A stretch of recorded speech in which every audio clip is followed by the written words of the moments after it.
Hello guys, welcome to my artifacts class. This is special topic number 3. ಇವತ್ತಿನ special topic ನಲ್ಲಿ ನಾನು computer ಅಂದ್ರೆ ಏನು, ಅದು ಹೇಗೆ ಕೆಲಸ ಮಾಡುತ್ತೆ, ಕಂಪ್ಯೂಟರ್ ನಲ್ಲಿ ಯಾವ ಯಾವ ಪಾರ್ಟ್ಸ್ ಗಳೆಲ್ಲ ಇರುತ್ತೆ, ಪ್ರತಿಯೊಂದು ಪಾರ್ಟ್ಸ್ ನ ಕೆಲಸವೇನು, ಅದರಲ್ಲಿ ಡೇಟಾ ಹೇಗೆ ಸ್ಟೋರ್ ಆಗುತ್ತೆ, ಹೇಗೆ ರಿಟ್ರೈವ್ ಆಗುತ್ತೆ, ಇನ್ಪುಟ್ ಅಂದ್ರೆ ಏನು, ಔಟ್ಪುಟ್ ಏನಂದ್ರೆ ಕಂಪ್ಲೀಟ್ ಆದಂತ ಇನ್ಫಾರ್ಮೇಶನ್ ನಾನು ಇವತ್ತಿನ ಕ್ಲಾಸ್ ನಲ್ಲಿ ಹೇಳ್ತಾ ಇದ್ದೀನಿ. ಸೊ ಈ ವಿಡಿಯೋನ ಎಂಡ್ ವರ್ಗೂ ನೋಡ್ತಾ ಇರಿ, ನಿಮ್ಗೆ ಕಂಪ್ಲೀಟ್ ಇನ್ಫಾರ್ಮೇಶನ್ ಸಿಗುತ್ತೆ. ಈ ವಿಡಿಯೋ ಇಷ್ಟ ಆದ್ರೆ ಲೈಕ್ ಮಾಡಿ. ನನ್ನ ಚಾನಲ್ಗೆ ನೀವು ಸಬ್ಸ್ಕ್ರೈಬ್ ಆಗಿದ್ರೆ ಮಾತ್ರ ಪ್ರತಿದಿನ ಅಥವಾ ದಿನ ಬಿಟ್ಟು ದಿನ ನಿಮ್ಗೆ ಇದೇ ರೀತಿಯಾದಂತ ಸ್ಪೆಷಲ್ ಟಾಪಿಕ್ ನ ಮೇಲೆ ವಿಡಿಯೋ ಸಿಗ್ತಾ ಇರುತ್ತೆ. ಎಲ್ಲಕ್ಕಿಂತ ಮೊದಲಿಗೆ ನಾವು ತಿಳ್ಕೊಳ್ಳೋಣ ಈ ಕಂಪ್ಯೂಟರ್ ಅನ್ನುವ ಪದದ ಅರ್ಥ ಏನು ಅಂತ. ಸೊ ಇಂಗ್ಲಿಷ್ ನಲ್ಲಿ ಹಲವಾರು ಪದಗಳು ಬೇರೆ ಬೇರೆ ಭಾಷೆಯಿಂದ ಬಂದಿವೆ. ಗ್ರೀಕ್, ಫ್ರೆಂಚ್, ಲ್ಯಾಟಿನ್, ಹಿಂದಿ, ಈ ರೀತಿಯಾದಂತಹ ಹಲವಾರು ಭಾಷೆಗಳಲ್ಲಿನ ಪದಗಳು ಇಂಗ್ಲಿಷ್ಗೆ ಹೋಗಿವೆ. ಅದೇ ರೀತಿ ಲ್ಯಾಟಿನ್ ಭಾಷೆಯ ಕಂಪ್ಯೂಟ್ ಅನ್ನುವ ಪದವನ್ನ ತೆಗೆದುಕೊಂಡು ಈ ಒಂದು ಮಷೀನ್ಗೆ ಕಂಪ್ಯೂಟರ್ ಅಂತ ಹೆಸರಿಟ್ರು. ಹಾಗಿದ್ರೆ ಕಂಪ್ಯೂಟ್ ಅಂದ್ರೆ ಏನು? ಲ್ಯಾಟಿನ್ ಲ್ಯಾಂಗ್ವೇಜ್ ನಲ್ಲಿ ಕಂಪ್ಯೂಟ್ ಅಂದ್ರೆ ಕ್ಯಾಲ್ಕುಲೇಟ್ ಅಥವಾ ಮ್ಯಾನಿಪುಲೇಟ್ ಅಂತ ಅರ್ಥ, ವಿಚ್ ಕ್ಯಾನ್ ಕಂಪ್ಯೂಟ್. ಸೊ ಈ ಒಂದು ಮಷೀನ್ ನ ಕೂಡ ಕಂಡಿಡಿದಾಗ ಇದು ಕ್ಯಾಲ್ಕುಲೇಷನ್ ಮಾಡ್ತಾ ಇತ್ತು, ಅಂದ್ರೆ ಲೆಕ್ಕಾಚಾರ. ಮ್ಯಾನಿಪುಲೇಷನ್ ಕೂಡ ಮಾಡ್ತಾ ಇತ್ತು, ಅಂದ್ರೆ ನಮಗೆ ಬೇಕಾದ ಹಾಗೆ ಬದಲಾವಣೆ ಮಾಡೋದು. ಆದ್ರಿಂದ ಇದಕ್ಕೂ ಕೂಡ ಕಂಪ್ಯೂಟರ್ ಅಂತ ಹೆಸರಿಟ್ರು. ನಾವು ಮನೆಯಲ್ಲಿ ಎಷ್ಟೊಂದು ಮಷಿನ್ ಗಳನ್ನ ಬಳಸ್ತೀವಿ ಅಲ್ವಾ? ಮಿಕ್ಸ್ ಮಾಡೋ ಮಷೀನ್ ಮಿಕ್ಸರ್ ಅಂತೀವಿ, ಗ್ರೈಂಡ್ ಮಾಡೋ ಮಷೀನ್ ಗ್ರೈಂಡರ್ ಅಂತೀವಿ, ಕ್ಯಾಲ್ಕುಲೇಟ್ ಮಾಡೋ ಮಷೀನ್ ಕ್ಯಾಲ್ಕುಲೇಟರ್ ಅಂತೀವಿ. ಅದೇ ರೀತಿ ಕಂಪ್ಯೂಟ್ ಮಾಡುವಂತಹ ಮಷೀನ್ ಕಂಪ್ಯೂಟರ್ ಅಂತ ಕರಿತೀವಿ. ಸೊ ನಿಮ್ಗೆ ಇದು ಅರ್ಥ ಆಗಿದೆ ಅನ್ಕೊಂತೀನಿ. ಈಗ ಬನ್ನಿ, ಕಂಪ್ಯೂಟರ್ ಅಂದ್ರೆ ಏನು, ಅದು ಹೇಗೆ ಕೆಲಸ ಮಾಡುತ್ತೆ ಅನ್ನೋದನ್ನ ಡೀಟೇಲ್ ಆಗಿ ತಿಳ್ಕೊಳ್ಳೋಣ. ಫ್ರೆಂಡ್ಸ್, ನಾನು ಈ ಕ್ಲಾಸ್ ನಲ್ಲಿ ಇಂಗ್ಲಿಷ್ ನಲ್ಲಿ ತುಂಬಾ ಲೈನ್ಸ್ ಗಳನ್ನ ಬಳಸ್ತಾ ಇರ್ತೀನಿ ಮುಂದೆ ಬರೋ ಪ್ರತಿಯೊಂದು ಕ್ಲಾಸ್ ನಲ್ಲೂ. ಅದರ ಅರ್ಥ ಕೂಡ ನಿಮ್ಗೆ ಹೇಳ್ತಾ ಇರ್ತೀನಿ. ಯಾಕಂದ್ರೆ ಈ ಕಂಪ್ಯೂಟರ್ ಸೈನ್ಸ್ ನ ವಿಷಯಗಳೆಲ್ಲ ಸ್ಕೂಲ್, ಕಾಲೇಜ್, ಎಕ್ಸಾಮ್ ನಲ್ಲಿ ಇಂಗ್ಲಿಷ್ ನಲ್ಲೇ ಇರುತ್ತೆ. ನೀವು ಈ ವಿಷಯಗಳು ಎಲ್ಲಾದ್ರೂ ಬರಿಬೇಕಂದ್ರು ನಿಮ್ಗೆ ತುಂಬಾ ಹೆಲ್ಪ್ ಆಗ್ಬೇಕು, ಆದ್ರಿಂದ ನಾನು ಇಂಗ್ಲಿಷ್ ನಲ್ಲೇ ವರ್ಡ್ಸ್ ನ ಯೂಸ್ ಮಾಡ್ತೀನಿ. ಪ್ರತಿಯೊಂದು ಲೈನ್ ನ ಅರ್ಥ ಕೂಡ ನಾನು ಕನ್ನಡದಲ್ಲಿ ಹೇಳ್ತೀನಿ. Okay, no problem. Okay, so ಬನ್ನಿ ಈಗ ತಿಳ್ಕೊಳ್ಳೋಣ ಪಾರ್ಟ್ಸ್ ಆಫ್ ಕಂಪ್ಯೂಟರ್. ಸೊ ಈಗ ಮೊದಲಿಗೆ ಕಂಪ್ಯೂಟರ್ ನ ಪಾರ್ಟ್ಸ್ ಗಳ ಬಗ್ಗೆ ತಿಳ್ಕೊಳ್ಳೋಣ. ಸೊ ನಾವು ನಾರ್ಮಲ್ ಆಗಿ ಎಲ್ಲೇ ನೋಡಿದ್ರು ಈ 3 ಪಾರ್ಟ್ಸ್ ನ ನಾವು ನೋಡ್ತೀವಿ. ಮಾನಿಟರ್ ಕಾಣಿಸುತ್ತೆ, keyboard and mouse. So monitor ಅಂದ್ರೆ ಸ್ಕ್ರೀನ್ ಅನ್ನು ಹೊಂದಿರುವ ಒಂದು ಔಟ್ಪುಟ್ ಯೂನಿಟ್. ನಾರ್ಮಲ್ ಆಗಿ ನೀವು ಇದನ್ನ ನೋಡೇ ಇರ್ತೀರಾ. ಕೀಬೋರ್ಡ್ ಇಂದ ನಾವು ಟೈಪ್ ಮಾಡ್ತೀವಿ, ಇನ್ಸ್ಟ್ರಕ್ಷನ್ಸ್ ಕೊಡ್ತೀವಿ, ಕಮೆಂಟ್ ನ ಕೊಡ್ತೀವಿ. ಸೊ ಮೌಸ್ ಇಂದ ನಾವು ಕ್ಲಿಕ್ ಮಾಡಿ ಕೂಡ ಕಂಪ್ಯೂಟರ್ಗೆ ಇನ್ಸ್ಟ್ರಕ್ಷನ್ ಆದೇಶನ ಕೊಡ್ತೀವಿ, ಏನ್ ಮಾಡ್ಬೇಕದು ಅನ್ನೋದನ್ನ ನಾವು ಹೇಳ್ತೀವಿ ಮೌಸ್ ಅಂಡ್ ಕೀಬೋರ್ಡ್ ಇಂದ. ಅಷ್ಟೇ ಅಲ್ಲದೆ CPU, ಇದು ತುಂಬಾ ಇಂಪಾರ್ಟೆಂಟ್ ಆದಂತಹ ಕಂಪ್ಯೂಟರ್ ನ ಭಾಗ. ಸೊ ಇದನ್ನ CPU ಕೇಸ್ ಅಂತ ಕರಿತೀವಿ. ಇದ್ರೊಳಗಡೆ ಪ್ರೊಸೆಸರ್ ಇರುತ್ತೆ, ಮೆಮೊರಿ ಇರುತ್ತೆ, ಹಾರ್ಡ್ ಡಿಸ್ಕ್ ಇರುತ್ತೆ. ಓಕೆ, ಸೊ ಕಂಪ್ಯೂಟರ್ ನ ಪ್ರತಿಯೊಂದು ಕೆಲಸಗಳು, ಕಾರ್ಯಗಳು ನಡೆಯೋದು ಈ ಒಂದು CPU ಕೇಸ್ ನಲ್ಲಿ. ಸೊ ಎಲ್ಲಾ ಪಾರ್ಟ್ಗಳು ಅಸೆಂಬಲ್ ಆಗಿ ಒಂದೇ ಮಷೀನ್ ಇದ್ರೆ ಅದನ್ನ ನಾವು ಲ್ಯಾಪ್ಟಾಪ್ ಅಂತ ಕರಿತೀವಿ. ಸೊ ಡೆಸ್ಕ್ಟಾಪ್ ಕಂಪ್ಯೂಟರ್ಸ್ ನಲ್ಲಿ ಇವೆಲ್ಲ ಬಿಡಿ ಬಿಡಿ ಆಗಿರುತ್ತೆ. ಸ್ಪೀಕರ್ಸ್ ಇಂದ ನಾವು ಆಡಿಯೋನ ಕೇಳ್ತೀವಿ, ಅಂದ್ರೆ ಸಾಂಗ್ಸ್ ಹಾಗೂ ಮತ್ತಿತರ ವಾಯ್ಸ್ ಗಳನ್ನ, ಹಾಗೂ ಪ್ರಿಂಟರ್. ಸೊ ಇವಿಷ್ಟು ಜನರಲ್ ಆಗಿ, ಟಿಪಿಕಲ್ ಆಗಿ ನಾವೆಲ್ಲಾ ಕಡೆ ನೋಡುವಂತಹ ಪಾರ್ಟ್ಸ್ ಗಳು. ಸೊ ಇವೆಲ್ಲ ಮಿನಿಮಮ್ ರಿಕ್ವೈರ್ಮೆಂಟ್ಸ್. ಇಷ್ಟೇ ಅಲ್ಲದೆ ಪ್ರಪಂಚದಲ್ಲಿ ತುಂಬಾ ಜನ ಈ ಕಂಪ್ಯೂಟರ್ ನ ಜೊತೆಗೆ ಅವರ ಕೆಲಸಕ್ಕೆ ಅವಶ್ಯಕತೆ ಇರುವಂತಹ ಬಹಳಷ್ಟು ಪಾರ್ಟ್ಸ್, ಇನ್ನು ಹೆಚ್ಚೆಚ್ಚು ಡಿವೈಸ್ ಗಳನ್ನ ಕಂಪ್ಯೂಟರ್ ಜೊತೆಗೆ ಬಳಸ್ತಾ ಇರ್ತಾರೆ. ಸೊ ಈಗ ಮುಂದೆ ನೋಡೋಣ ಕಂಪ್ಯೂಟರ್ ಅಂದ್ರೆ ಏನು ಅಂತ. ಅ computer is an electronic machine. Friends, ನಾವು 2 ರೀತಿಯಾದಂತಹ ಮಷೀನ್ ಗಳನ್ನ ಬಳಸ್ತೀವಿ. Electronic machines, electrical machines. So ಇವೆರಡಕ್ಕೂ ಇರುವಂತಹ ವ್ಯತ್ಯಾಸ ಏನು ಮೊದಲಿಗೆ ತಿಳ್ಕೊಳ್ಳೋಣ. ಯಾಕೆಂದ್ರೆ ಕಂಪ್ಯೂಟರ್ ಎಲೆಕ್ಟ್ರಾನಿಕ್ ಮಷೀನ್. ಸೊ ಈ computer is an electronic machine ಅಂತ ತುಂಬಾ ಜನ ಹೇಳ್ತಾರೆ. ಟೀಚರ್ಸ್ ಎಲ್ಲರೂ ಇದನ್ನೇ ಹೇಳ್ತಾರೆ, ಎಲ್ಲಾ ಬುಕ್ಸ್ ನಲ್ಲೂ ಇದೆ. ಎಲೆಕ್ಟ್ರಾನಿಕ್ ಮಷೀನ್ ಅಂದ್ರೆ ಏನು? ನಾವು ಎಲೆಕ್ಟ್ರಿಕಲ್ ಮಷೀನ್ ಗಳನ್ನೂ ಯೂಸ್ ಮಾಡ್ತೀವಿ. ಎಲೆಕ್ಟ್ರಾನಿಕ್ ಮಷೀನ್ಗೂ ಎಲೆಕ್ಟ್ರಿಕಲ್ ಮಷೀನ್ಗೂ ಏನ್ ಡಿಫರೆನ್ಸ್ ಇದೆ ಅನ್ನೋದು ನಮ್ಗೆ ಕನ್ಫ್ಯೂಷನ್ ಆಗ್ತಾ ಇರುತ್ತೆ ಅಲ್ವಾ? ಯಾವ ಮಷೀನ್ಸ್ ಗಳಲ್ಲಿ ಸಿಲಿಕಾನ್ ಚಿಪ್, ICಗಳು, ಬ್ಯಾಟ್ರಿಗಳು, LED ಗಳು, ಓಕೆ, ಇವೆಲ್ಲವೂ ಇರುತ್ತೋ ಅವುಗಳನ್ನ ಎಲೆಕ್ಟ್ರಾನಿಕ್ ಮಷೀನ್ಸ್ ಅಂತ ಕರಿತೀವಿ. ಯಾಕೆಂದ್ರೆ ಅವುಗಳು ಕೆಲಸ ಮಾಡಲು ಎಲೆಕ್ಟ್ರಾನ್ಸ್ ಗಳು ಬಹಳ ಮುಖ್ಯ. ಎಲೆಕ್ಟ್ರಾನ್ಸ್ ಗಳು ಇರೋದು ಸಿಲಿಕಾನ್ ಚಿಪ್ ನಲ್ಲಿ. ಸಿಲಿಕಾನ್ ಚಿಪ್ ನಲ್ಲಿ ಎಲೆಕ್ಟ್ರಾನ್ ಗಳೇ ಕೆಲಸ ಮಾಡುತ್ತೆ. ಎಲೆಕ್ಟ್ರಾನ್ಗಳು ಎಲೆಕ್ಟ್ರಿಕ್ ಸಿಗ್ನಲ್ ಗಳನ್ನ ಕ್ಯಾರಿ ಮಾಡ್ತಾ ಇರುತ್ತೆ. ಸೊ ಕಂಪ್ಯೂಟರ್ ಕೆಲಸ ಮಾಡ್ಬೇಕು ಅಂದ್ರೆ ಎಲೆಕ್ಟ್ರಿಕ್ ಸಿಗ್ನಲ್ ಗಳು ತುಂಬಾ ಮುಖ್ಯ. ಯಾವುದೇ ಎಲೆಕ್ಟ್ರಾನಿಕ್ ಐಟಮ್ ನ ತಗೊಳ್ಳಿ, ಎಲೆಕ್ಟ್ರಿಕಲ್ ಸಿಗ್ನಲ್ ಗಳು ಅವು ಜಸ್ಟ್ 5 ವೋಲ್ಟ್ ಸಿಗ್ನಲ್ ಅಷ್ಟೇ, ತುಂಬಾ ಅತ್ಯಂತ ಕಡಿಮೆ ವೋಲ್ಟ್ ನ ಸಿಗ್ನಲ್, ಅಂದ್ರೆ 5 ವೋಲ್ಟ್ ಸಿಗ್ನಲ್ ಗಳಿಂದ ಕಂಪ್ಯೂಟರ್ ಕೆಲಸ ಮಾಡುತ್ತೆ. ಈ ರೀತಿ ತುಂಬಾ ಸಿಗ್ನಲ್ ಗಳು ಕಂಟಿನ್ಯೂಸ್ ಆಗಿ ಕಂಪ್ಯೂಟರ್ ಗೆ ಪಾಸ್ ಆಗ್ತಾ ಇರುತ್ತೆ. ಸೊ ಅಷ್ಟು ಚಿಕ್ಕ ಅಮೌಂಟ್ ಎಲೆಕ್ಟ್ರಿಸಿಟಿನ ಹ್ಯಾಂಡಲ್ ಮಾಡ್ಬೇಕು ಅಂದ್ರೆ ಈ ಚಿಕ್ಕ ಚಿಕ್ಕ ಕೆಪಾಸಿಟರ್ಸ್ ಆಗಿರ್ಬಹುದು, ಓಕೆ, ಟ್ರಾನ್ಸಿಸ್ಟರ್ ಆಗಿರ್ಬಹುದು, ಇವುಗಳಿಂದ ಮಾತ್ರ ಸಾಧ್ಯ. ಆದ್ರಿಂದ ಈ ಪಾರ್ಟ್ಸ್ ಗಳು ಎಲೆಕ್ಟ್ರಾನಿಕ್ ಮಷಿನ್ ಗಳಲ್ಲೇ ಇರುತ್ತೆ. ಯಾಕಂದ್ರೆ very small amount of electricity, ಅಂದ್ರೆ 5 ವೋಲ್ಟ್ಸ್ ಎಲೆಕ್ಟ್ರಿಸಿಟಿನ ಅದು ಹ್ಯಾಂಡಲ್ ಮಾಡೋದಕ್ಕೋಸ್ಕರ ಈ ಎಲ್ಲ ಚಿಕ್ಕ ಚಿಕ್ಕ ಸಾಧನಗಳು ಇರ್ತವೆ. ಅದೇ ರೀತಿ ಕಂಪ್ಯೂಟರ್ ನಲ್ಲೂ ಕೂಡ ಇವೆಲ್ಲ ಇರುತ್ತೆ. ಸೊ ಕಂಪ್ಯೂಟರ್ ಕೂಡ ಒಂದು ಎಲೆಕ್ಟ್ರಾನಿಕ್ ಮಷಿನ್. ಎಲೆಕ್ಟ್ರಿಕ್ ಮಷಿನ್ಗಳು ಅಥವಾ ಎಲೆಕ್ಟ್ರಿಕಲ್ ಮಷಿನ್ಗಳು ಕೆಲಸ ಮಾಡಬೇಕು ಅಂದ್ರೆ ಎಲೆಕ್ಟ್ರಿಸಿಟಿ ತುಂಬಾ ಮುಖ್ಯ. ಇವುಗಳಲ್ಲಿ ಕೆಪಾಸಿಟರ್ಗಳು, ಮೋಟರ್ಗಳು, ಎಲೆಕ್ಟ್ರಿಸಿಟಿ ರಿಲೇಟೆಡ್ ಕಾಂಪೋನೆಂಟ್ಸ್ ಗಳು ಇರುತ್ತೆ. For example fan, mixer, grinder, washing machine ಮತ್ತು ಹಲವಾರು.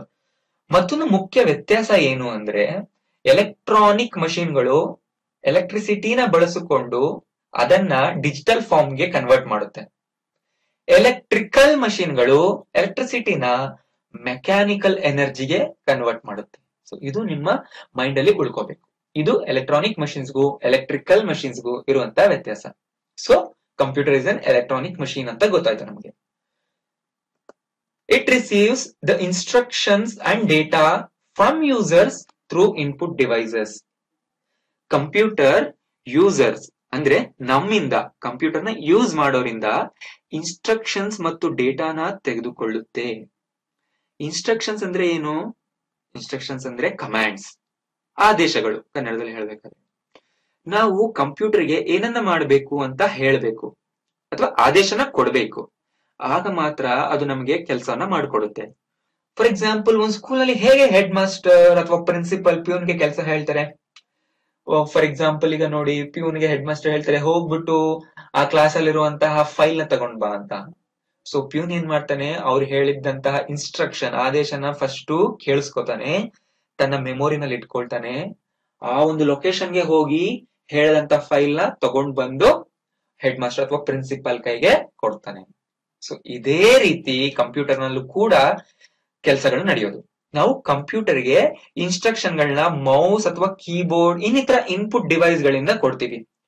ಫಾರ್ ಎಕ್ಸಾಂಪಲ್ ನೀವು ಮೌಸ್ ಇಂದ ಕ್ಲಿಕ್ ಮಾಡಿ ಹೇಳ್ತೀರಾ ಅಲ್ವಾ, ಸೇವ್, ಕಟ್, ಓಪನ್, ಡಿಲೀಟ್, ಇವೇ ಇನ್ಸ್ಟ್ರಕ್ಷನ್ಸ್ ಗಳು. ಇವೇ ನಾವು ಕಂಪ್ಯೂಟರ್ಗೆ ಕೊಡುವಂತ ಆದೇಶಗಳು. ನಾವು ಮೌಸ್ ಅಥವಾ ಕೀಬೋರ್ಡ್ ಇಂದ ಕೊಡ್ಬೇಕು, ಮಾತ್ರ ಕಂಪ್ಯೂಟರ್ಗೆ ಅರ್ಥ ಆಗೋದು. ಹಾಗೆ ಡೇಟಾ ಅಂದ್ರೆ ಏನು? ನಾವು ಕಂಪ್ಯೂಟರ್ ನ ಮೆಮೊರಿಯಲ್ಲಿ ಸ್ಟೋರ್ ಮಾಡುವಂತಹ ಫೈಲ್ಸ್ ಗಳನ್ನೇ ಡೇಟಾ ಅಥವಾ ಡಾಟಾ ಅಂತ ಕರಿತೀವಿ. ಡೇಟಾ ಅಂದ್ರೆ ಏನಾದ್ರೂ ಆಗಿರಬಹುದು. MS ವರ್ಡ್ ನಲ್ಲಿ ಕ್ರಿಯೇಟ್ ಮಾಡುವಂತ ಡಾಕ್ಯುಮೆಂಟ್ಸ್ ಆಗಿರ್ಬಹುದು, ಟ್ಯಾಲಿನಲ್ಲಿ ರೆಕಾರ್ಡ್ ಮಾಡುವಂತ ಅಕೌಂಟ್ಸ್ ಗಳಾಗಿರ್ಬಹುದು, ಆಡಿಯೋ ಫೈಲ್ಸ್ ಅಂದ್ರೆ ಸಾಂಗ್ಸ್ ಮತ್ತೆ ಅದ್ರ ವಾಯ್ಸ್ ರೆಕಾರ್ಡ್ಸ್, ವಿಡಿಯೋ ಫೈಲ್ಸ್ ಆಗಿರ್ಬಹುದು, ಇಮೇಜ್ಗಳು, ಫೋಟೋಗಳಾಗಿರ್ಬಹುದು. ಇವೆಲ್ಲವುಗಳನ್ನ ಒಟ್ಟಾಗಿ ನಾವು ಕಂಪ್ಯೂಟರ್ ಲ್ಯಾಂಗ್ವೇಜ್ ನಲ್ಲಿ ಡೇಟಾ ಅಂತ ಕರಿತೀವಿ.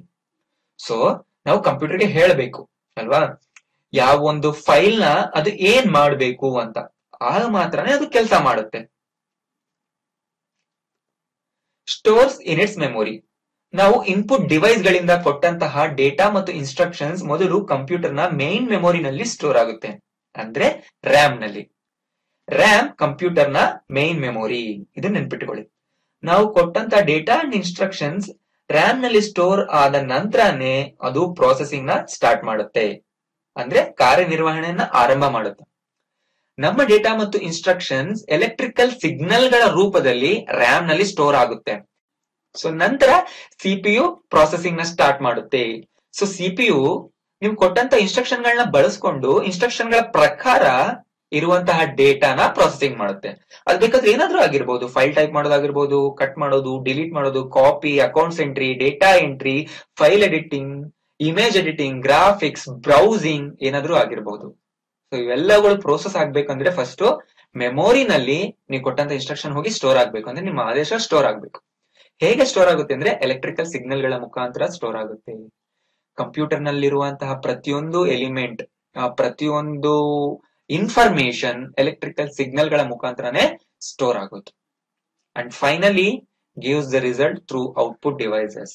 CPU ಪ್ರೊಸೆಸಿಂಗ್ ಮುಗಿಸಿದ ನಂತರ ನಿಮಗೆ ಔಟ್ಪುಟ್ ನ ಕೊಡುತ್ತೆ. ಸೊ ಈ 4 ಸ್ಟೆಪ್ಗಳು ಪ್ರತಿ ಸೆಕೆಂಡ್ ನಲ್ಲೂ ನಡೀತಾನೆ ಇರುತ್ತೆ. ಓಕೆ, ನೀವು ಪ್ರತಿ ಸರಿ ಮೌಸ್ ನ ಕ್ಲಿಕ್ ಮಾಡಿದಾಗ, ಪ್ರತಿ ಸರಿ ಕೀಬೋರ್ಡ್ ನ ಪ್ರೆಸ್ ಮಾಡಿದಾಗ ಈ 4 ಕೆಲಸಗಳು ಒಂದು ಸೈಕಲ್ ನ ರೂಪದಲ್ಲಿ ನಡೀತಾನೆ ಇರುತ್ತೆ. ಫಸ್ಟ್ ಏನಾಗುತ್ತೆ, ನೀವು ಇನ್ಸ್ಟ್ರಕ್ಷನ್ ಕೊಡ್ತೀರಾ, ಆ ಇನ್ಸ್ಟ್ರಕ್ಷನ್ ಮೆಮೊರಿನ ಸ್ಟೋರ್ ಆಗುತ್ತೆ. ನಂತರ CPU ಇನ್ಸ್ಟ್ರಕ್ಷನ್ ಓದಿ ಕೆಲಸ ಸ್ಟಾರ್ಟ್ ಮಾಡುತ್ತೆ, ಅಂದ್ರೆ ಪ್ರಾಸೆಸಿಂಗ್ ಮಾಡುತ್ತೆ, ನಿಮ್ಗೆ ಔಟ್ಪುಟ್ ಕೊಡುತ್ತೆ. ಸೊ ಈಗ ಬನ್ನಿ ಇದನ್ನ ಒಂದು ಎಕ್ಸಾಂಪಲ್ ಮುಖಾಂತರ ತಿಳ್ಕೊಳ್ಳೋಣ, ಆಗ ನಿಮ್ಗೆ ಇನ್ನಷ್ಟು ಈಸಿಯಾಗಿ ಅರ್ಥ ಆಗುತ್ತೆ. ಫಸ್ಟ್ ನಾವು ಕಂಪ್ಯೂಟರ್ಗೆ ಇನ್ಪುಟ್ ನ ಕೊಡ್ತೀವಿ. ಆ ಇನ್ಪುಟ್ ಕಂಪ್ಯೂಟರ್ ನ ಮೇನ್ ಮೆಮೊರಿನಲ್ಲಿ ಸ್ಟೋರ್ ಆಗುತ್ತೆ, ಅಂದ್ರೆ ರ್ಯಾಮ್ ನಲ್ಲಿ ಸ್ಟೋರ್ ಆಗುತ್ತೆ. ರ್ಯಾಮ್ ನಲ್ಲಿರುವಂತಹ ಇನ್ಪುಟ್ CPU ಹೋಗುತ್ತೆ. ಸೊ CPU ಗೆ ಗೊತ್ತಾಗುತ್ತೆ ತಾನೇನ್ ಕೆಲಸ ಮಾಡಬೇಕು, ಎಷ್ಟು ಮಾಡಬೇಕು ಅನ್ನೋದು. ಸೊ CPU ಅದರ ಪ್ರಕಾರ ಪ್ರಾಸೆಸಿಂಗ್ ನ ಸ್ಟಾರ್ಟ್ ಮಾಡುತ್ತೆ. ಪ್ರಾಸೆಸಿಂಗ್ ಅಂದ್ರೆ ಕಾರ್ಯನಿರ್ವಹಣೆ. ಪ್ರಾಸೆಸಿಂಗ್ ಎಲ್ಲ ಮುಗಿದ ನಂತರ ನಿಮಗೆ ಔಟ್ಪುಟ್ ಸಿಗುತ್ತೆ. ಫಾರ್ ಎಕ್ಸಾಂಪಲ್, ನಿಮ್ಮ ಕಂಪ್ಯೂಟರ್ ನಲ್ಲಿ ನೀವು ತುಂಬಾ ಆಡಿಯೋ ಫೈಲ್ಸ್ ನ ಸ್ಟೋರ್ ಮಾಡಿದೀರಾ, ಸಾಂಗ್ಸ್ ನ ಸ್ಟೋರ್ ಮಾಡಿದೀರಾ ಅನ್ಕೊಳ್ಳೋಣ. ಸೊ ನಾರ್ಮಲ್ ಆಗಿ ಸಾಂಗ್ಸ್ ಎಲ್ಲ MP3 ಫಾರ್ಮ್ಯಾಟ್ ನಲ್ಲಿ ಇರುತ್ತೆ. ಈ ರೀತಿಯಾದಂತಹ ಒಂದು ಫೈಲ್ ಮೇಲೆ ನೀವು ಕ್ಲಿಕ್ ಮಾಡಿದ್ರಿ, ಯಾಕಂದ್ರೆ ನೀವು ಸಾಂಗ್ ನ ಕೇಳಬೇಕಾಗಿತ್ತು. ಒಂದು MP3 ಫೈಲ್ ಮೇಲೆ ಮೌಸ್ ನ ತಗೊಂಡು ಕ್ಲಿಕ್ ಮಾಡಿದ್ರಿ. ಸೊ ಇಲ್ಲಿ ಇನ್ಪುಟ್ ಏನಾಯ್ತು, ಕ್ಲಿಕ್ ಡೌನ್ MP3 ಫೈಲ್. ಈ ಒಂದು ಇನ್ಸ್ಟ್ರಕ್ಷನ್ ಹೋಗಿ ಫಸ್ಟ್ ರ್ಯಾಮ್ ನಲ್ಲಿ ಸ್ಟೋರ್ ಆಗುತ್ತೆ. ನೀವು ಕ್ಲಿಕ್ ಮಾಡಿದಂತಹ ಒಂದು ಇನ್ಸ್ಟ್ರಕ್ಷನ್ ಮೌಸ್ ಇಂದ ಎಲೆಕ್ಟ್ರಿಕ್ ಸಿಗ್ನಲ್ ನ ಮುಖಾಂತರ ಹೋಗಿ ಅದು ರ್ಯಾಮ್ ನಲ್ಲಿ ಸ್ಟೋರ್ ಆಗುತ್ತೆ. ಸೊ ನಂತರ ಹೋಗಿ CPU ನಲ್ಲಿ ಸ್ಟೋರ್ ಆಗುತ್ತೆ. CPU ನಲ್ಲೂ ಕೂಡ ರಿಜಿಸ್ಟರ್ ಅನ್ನುವ ಮೆಮೊರಿ ಇರುತ್ತೆ. ರ್ಯಾಮ್ ನಲ್ಲಿ ಇದ್ದಂತಹ ನಿಮ್ಮ ಕ್ಲಿಕ್ ಇನ್ಸ್ಟ್ರಕ್ಷನ್ ಹೋಗಿ CPU ನ ರಿಜಿಸ್ಟರ್ ನಲ್ಲಿ ಸ್ಟೋರ್ ಆಗುತ್ತೆ. ಸೊ ಆಗ CPU ನೀವು ಕ್ಲಿಕ್ ಮಾಡಿದಂತಹ ಫೈಲ್ ನ ಹುಡುಕುತ್ತೆ. ಸೊ ಆ ಫೈಲ್ ಎಲ್ಲಿದೆ, ಇದೆಯೋ ಇಲ್ವೋ, ಪ್ಲೇ ಆಗುತ್ತೋ ಇಲ್ವೋ ಅನ್ನೋದನ್ನ ಚೆಕ್ ಮಾಡಿ ನಿಮ್ಗೆ ಔಟ್ಪುಟ್ ನ ಕೊಡುತ್ತೆ. ಆಗ ನೀವು ಸ್ಪೀಕರ್ ಗಳಿಂದ ಆ ಒಂದು ಆಡಿಯೋ ಫೈಲ್ ನ ಅಥವಾ MP3 ಫೈಲ್ ನ ಕೇಳ್ತೀರಾ. ಸೊ ಇಲ್ಲಿ ನೀವು ಕ್ಲಿಕ್ ಮಾಡಿದ್ದು ಇನ್ಪುಟ್, ಸೌಂಡ್ ಬರ್ತಾ ಇರೋದು ಔಟ್ಪುಟ್. ಈ ರೀತಿ ಪ್ರತಿಯೊಂದು ಕೆಲಸ ಕೂಡ ಕಂಪ್ಯೂಟರ್ ನಲ್ಲಿ ಈ ಒಂದು ಸೈಕಲ್ ನಲ್ಲಿ ನಡೀತಾ ಇರುತ್ತೆ. ನೀವು ಕೊಟ್ಟಂತ ಇನ್ಪುಟ್ ರ್ಯಾಮ್ ನಲ್ಲಿ ಸ್ಟೋರ್ ಆಗುತ್ತೆ, ನಂತರ ಅದು CPU ಹೋಗುತ್ತೆ, CPU ಪ್ರಾಸೆಸಿಂಗ್ ಮಾಡಿ ನಿಮ್ಗೆ ಔಟ್ಪುಟ್ ನ ಕೊಡುತ್ತೆ. Okay, click is a input and song play ಆಗ್ತಿದೆ ಅಂದ್ರೆ ಅದು ಔಟ್ಪುಟ್. ಸೊ ಬನ್ನಿ ಸ್ಟೂಡೆಂಟ್ಸ್, ಈಗ ನಿಮ್ಗೆ ಕಂಪ್ಯೂಟರ್ ನ ಬ್ಲಾಕ್ ಡಯಾಗ್ರಾಮ್ ನ ತೋರಿಸ್ತೀನಿ. ಬ್ಲಾಕ್ ಡಯಾಗ್ರಾಮ್ ಅಂದ್ರೆ ಕಂಪ್ಯೂಟರ್ ನಲ್ಲಿ ನಾರ್ಮಲಿ ಜನರಲ್ ಆಗಿ ಎವ್ರಿ ಟೈಮ್ ಹೇಗೆ ಕೆಲಸ ಕಾರ್ಯಗಳು ನಡೆಯುತ್ತೆ ಅನ್ನೋದು. ಸೊ ಇವು ಕಂಪ್ಯೂಟರ್ ನಲ್ಲಿರುವಂತಹ ಇನ್ಪುಟ್ ಡಿವೈಸ್ಗಳು. ಇನ್ಪುಟ್ ಡಿವೈಸ್ ಗಳಂದ್ರೆ ನಾವು ಕಂಪ್ಯೂಟರ್ಗೆ ಯಾವ ಒಂದು ಡಿವೈಸ್ ಇಂದ ಡೇಟಾ ಇನ್ಸ್ಟ್ರಕ್ಷನ್ಸ್ ನ ಕೊಡ್ತೀವಿ. ಸೊ ಇಲ್ಲಿ ನಿಮ್ಗೆ ಕಾಣಿಸ್ತಾ ಇರೋದು ಸ್ಕ್ಯಾನರ್. ಸೊ ಸ್ಕ್ಯಾನರ್ ಇಂದ ನಾವು ಹಾರ್ಡ್ ಕಾಪೀಸ್ ನ ಸ್ಕ್ಯಾನ್ ಮಾಡಿ ಕಂಪ್ಯೂಟರ್ ನಲ್ಲಿ ಸ್ಟೋರ್ ಮಾಡ್ತೀವಿ, ಆಗ ಸಾಫ್ಟ್ ಕಾಪಿ ಆಗಿ ಕನ್ವರ್ಟ್ ಆಗುತ್ತೆ. ಇದು ವೆಬ್ ಕ್ಯಾಮ್ ಅಥವಾ ಕ್ಯಾಮರಾ, ಇದರಿಂದ ನಾವು ರೆಕಾರ್ಡಿಂಗ್ಸ್ ಮಾಡ್ತೀವಿ, ಕ್ಯಾಪ್ಚರ್ ಮಾಡ್ತೀವಿ, ಫೋಟೋಸ್ ನ ತೆಗಿತೀವಿ. ಸೊ ಇದು ಇನ್ಪುಟ್ ಆಯ್ತು. ಇದು ಮೈಕ್ರೋಫೋನ್, ಇದರಿಂದ ಸೌಂಡ್ ನ ಇನ್ಪುಟ್ ಮಾಡ್ತೀವಿ. ಇದು ಮೌಸ್ ಅಂಡ್ ಇದು ಕೀಬೋರ್ಡ್. ಇವೆಲ್ಲವೂ ಕೂಡ ಇನ್ಪುಟ್ ಡಿವೈಸ್ ಗಳಾಯ್ತು. ಇನ್ಪುಟ್ ಅಂದ್ರೆ ಒಳಗಡೆ ಹಾಕಲು ಉಪಯೋಗಿಸುವಂತ ಡಿವೈಸ್ಗಳು. ಇವು ಔಟ್ಪುಟ್ ಡಿವೈಸ್ಗಳು, ಅಂದ್ರೆ ಕಂಪ್ಯೂಟರ್ ನಮ್ಗೆ ರಿಸಲ್ಟ್ ನ ಕೊಡುವಂತಹ ಡಿವೈಸ್ ಗಳಿವು. ಸೊ ಮಾನಿಟರ್ ಇಂದ ನಾವು ವಿಜುವಲ್ ಔಟ್ಪುಟ್ ನ ನೋಡ್ತೀವಿ. ಸೊ ನಿಮ್ಗೆ ಗೊತ್ತೇ ಇದೆ. ಅಂಡ್ ಇದು ಸ್ಪೀಕರ್ ಇಂದ ನಾವು ಆಡಿಯೋಸ್ ನ ಕೇಳ್ತೀವಿ. ಪ್ರೊಜೆಕ್ಟರ್ ಇಂದ ನಾವು ಡೆಸ್ಕ್ಟಾಪ್ ನ ದೊಡ್ಡ ಸ್ಕ್ರೀನ್ ನಲ್ಲಿ ಪ್ರೊಜೆಕ್ಟ್ ಮಾಡ್ತೀವಿ. ಹೆಡ್ಫೋನ್ ಗೊತ್ತಿದೆ ನಿಮ್ಗೆ. ಪ್ರಿಂಟರ್ ಇಂದ ನೀವು ಪ್ರಿಂಟ್ ನ ಮಾಡಿ ಪೇಜಸ್ ನ ಪಡಿತೀರಾ. ಓಕೆ, ಸೊ ಇವೆಲ್ಲವೂ ಕೂಡ ಔಟ್ಪುಟ್ ಡಿವೈಸ್ ಗಳು. ಸೊ ಕಂಪ್ಯೂಟರ್ ನಲ್ಲಿ ಇನ್ಪುಟ್ ಡಿವೈಸ್ ಗಳಿರುತ್ತೆ, ಔಟ್ಪುಟ್ ಡಿವೈಸ್ ಗಳಿರುತ್ತೆ. ಹಾಗೂ ಇದು ಕಂಪ್ಯೂಟರ್ ನ ಮೇನ್ ಮೆಮೊರಿ. ಇದನ್ನೇ ನಾವು ರ್ಯಾಮ್ ಅಂತ ಕರಿತೀವಿ, RAM ರ್ಯಾಮ್. ಹಾಗಿದು ಕಂಪ್ಯೂಟರ್ ನ CPU, ಸೆಂಟ್ರಲ್ ಪ್ರಾಸೆಸಿಂಗ್ ಯೂನಿಟ್, ಅಥವಾ ಮೈಕ್ರೋ ಪ್ರಾಸೆಸರ್, ಅಥವಾ ಚಿಪ್, ಅಥವಾ ಪ್ರಾಸೆಸರ್ ಅಂತ ಕೂಡ ನೀವು ಕರಿಬಹುದು. ಸೊ ಇದು ಕಂಪ್ಯೂಟರ್ ನ ಬ್ರೈನ್. ಇದೇ ಕಂಪ್ಯೂಟರ್ ನ ಪ್ರತಿಯೊಂದು ಕ್ಯಾಲ್ಕುಲೇಷನ್ ಮಾಡೋದು. ಓಕೆ, ಅಂಡ್ ಇಲ್ಲಿರೋದು ಸೆಕೆಂಡರಿ ಸ್ಟೋರೇಜ್. ಇದನ್ನ ನಾವು ಹಾರ್ಡ್ ಡಿಸ್ಕ್ ಅಂತ ಕರಿತೀವಿ. ಓಕೆ, ಸೊ ಇವೆಲ್ಲವೂ ಅಸೆಂಬಲ್ ಆದಾಗ ಮಾತ್ರ ಕಂಪ್ಯೂಟರ್ ಸಿಸ್ಟಮ್ ಆಗೋದು. ಓಕೆ, ಸೊ ಈಗ ಇವೆಲ್ಲ ಹೇಗೆ ಕೆಲಸ ಮಾಡುತ್ತೆ ನೋಡೋಣ, ಡೀಟೇಲ್ ಆಗಿ ಕಲಿಯೋಣ. ನಾವು ಫಸ್ಟ್ ಇನ್ಪುಟ್ ಡಿವೈಸ್ ಗಳಿಂದ ಡೇಟಾ ಮತ್ತು ಇನ್ಸ್ಟ್ರಕ್ಷನ್ ನ ಕಂಪ್ಯೂಟರ್ಗೆ ಕೊಡ್ತೀವಿ.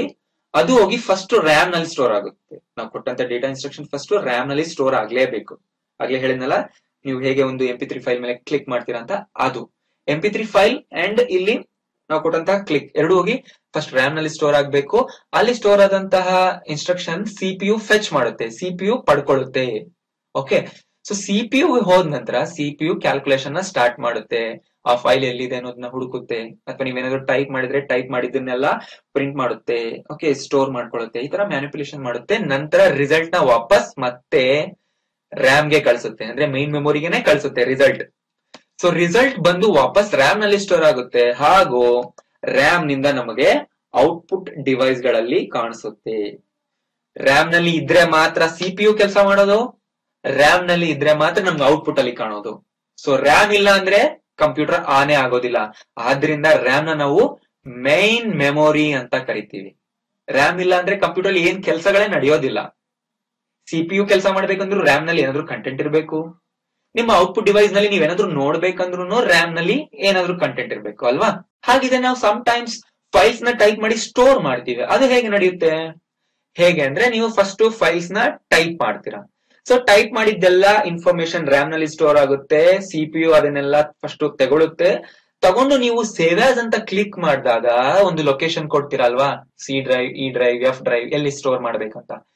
ಅಂಡ್ ಫೈಲ್ಗೆ ಒಂದು ನೇಮ್ ನ ಕೂಡ ಕೊಡ್ತೀರಾ. ಅವೆರಡನ್ನು ಸಿಪಿಯು ರೀಡ್ ಮಾಡುತ್ತೆ, ಓದುತ್ತೆ ಎಲ್ಲಿ ಸ್ಟೋರ್ ಮಾಡ್ಬೇಕನ್ನೋದನ್ನ. ಸೊ ಸ್ಟೋರ್ ಮಾಡಿ ಮತ್ತೆ ರ್ಯಾಮ್ ನಲ್ಲಿ ಇನ್ಫಾರ್ಮೇಶನ್ ಸ್ಟೋರ್ ಮಾಡುತ್ತೆ. ಸೊ ರ್ಯಾಮ್ ನಲ್ಲಿ ಮತ್ತೆ ಇನ್ಫಾರ್ಮೇಶನ್ ಸ್ಟೋರ್ ಆಗುತ್ತೆ. ಓಕೆ, ಸೊ ನಿಮ್ಗೆ ಆ ಪರ್ಟಿಕ್ಯುಲರ್ ಲೊಕೇಶನ್ ನ ಸರ್ಚ್ ಮಾಡಿ ಕೊಡುತ್ತೆ, ಹಾಗೂ ಫೈಲ್ಗೆ ಫೈಲ್ ನೇಮ್ ನ ಅಟ್ಯಾಚ್ ಮಾಡುತ್ತೆ. ನಂತರ ಹಾರ್ಡ್ ಡಿಸ್ಕ್ ನಲ್ಲಿ ಹೋಗಿ ಆ ಒಂದು ಫೈಲ್ ಪರ್ಮನೆಂಟ್ ಆಗಿ ಸ್ಟೋರ್ ಆಗುತ್ತೆ. ನಿಮ್ಗೆ ಯಾವಾಗ ಬೇಕೋ ಅದನ್ನ ಅವಾಗ ಓಪನ್ ಮಾಡಬಹುದು. ಆ ಫೈಲ್ ಹಾರ್ಡ್ ಡಿಸ್ಕ್ ಇಂದ ಅಂದ್ರೆ ಪರ್ಮನೆಂಟ್ ಮೆಮೊರಿನ ಮತ್ತೆ ವಾಪಸ್ ರ್ಯಾಮಿಗೆ ಬರುತ್ತೆ. ಆಗ ನೀವು ಔಟ್ಪುಟ್ ಡಿವೈಸ್ ಇಂದ ಅದನ್ನ ನೋಡಬಹುದು. ಸೊ ಈ ರೀತಿಯಾಗಿ ಕಂಪ್ಯೂಟರ್ ಕೆಲಸ ಮಾಡ್ತಾ ಇರುತ್ತೆ. ಸೊ ಗೊತ್ತಾಯ್ತಲ್ಲ ಸ್ಟೂಡೆಂಟ್ಸ್. ಸೊ ನೆಕ್ಸ್ಟ್ ಕ್ಲಾಸ್ ನಲ್ಲಿ ನಾನು ಮತ್ತೊಂದು ಸ್ಪೆಷಲ್ ಟಾಪಿಕ್ ಮೇಲೆ ನಿಮ್ಗೆ ಇನ್ಫಾರ್ಮೇಶನ್ ಕೊಡ್ತೀನಿ.